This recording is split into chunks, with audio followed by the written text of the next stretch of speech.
The overall goal of this procedure is to study the evolutionary conserved ability of the heat shock protein gp96 to promote antigen-specific CD8 T cell responses in the Frog-Xenopus laevis.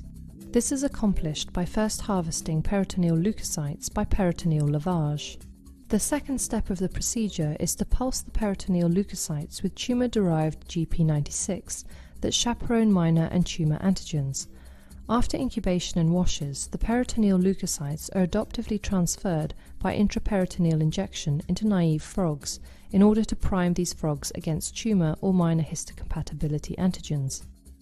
The third step of the procedure is to either skin graft or tumor challenge the primed frogs and to monitor the onset of skin graft rejection or tumor appearance.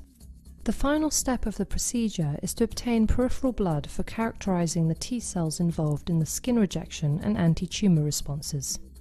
Ultimately, results can be obtained that show significant acceleration of skin graft rejection as well as delays in tumor appearance in gp96 primed frogs through the skin grafting and the tumor challenge assays respectively.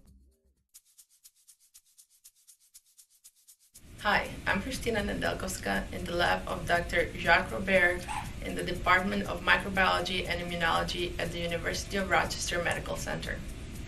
I am Tanya Cruz, also from Dr. Robert's lab. Today we will show you a procedure for priming cloned frogs by adoptive transfer of peritoneal leukocytes followed by skin grafting and tumor transplantation assays. In addition, we will also show you how to get peripheral blood from these animals. We use this procedure in our laboratory to study the ability of heat shock protein